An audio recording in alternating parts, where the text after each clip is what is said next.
महागणाधिपतये नमः। श्रीपादवल्लभनृसिंह सरस्वती श्री गुरुदत्तात्रेयाय नमः।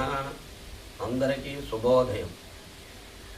ఈ నెల 13వ తారీఖు జూన్ నెల 2026 సంవత్సరంలో శని త్రయోదశి వస్తోంది. ఈ శని త్రయోదశి మహాపర్వణి పుణ్యకాల సమయమనందు ఈ శని జరుగుతున్నటువంటి వారు అంటే శని దశ, శని అంతర్దశ, శని సూక్ష్మదశ జరుగుతున్నటువంటి వారందరూ కూడా శనికి తైలాభిషేకములు, అలాగే కుంభరాశి, మీనరాశి, మేషరాశి వారు ఏలినాడు శని జరుగుతోంది.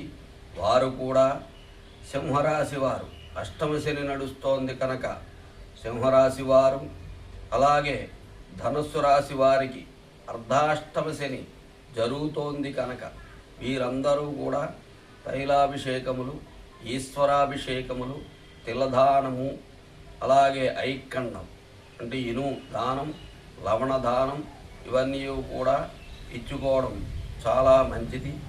ఈ అధిక మాసంలో వచ్చింది కనుక ఈ శని త్రయోదశి చాలా అత్యంత పవిత్రమైనది.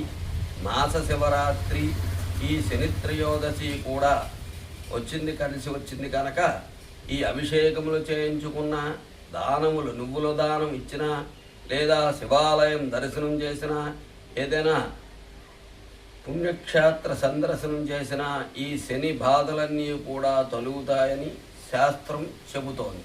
కనుక కృత్తికా నక్షత్రంతో కలిసి ఈ శని త్రయోదశి వచ్చింది కనుక మీరందరూ కూడా ఈ అభిషేకం చేయించుకుని మీ పిల్లలు, మీరు ఆయువు, ఆరోగ్యం, ఐశ్వర్యం అన్నీ కూడా కలగాలని చెప్పి ఆ పరమేశ్వరుని లక్ష్మీ గణపతి స్వామిని కోరుకుంటూ మీ బాల సిద్ధాంతి కరుగోరుమిల్లి.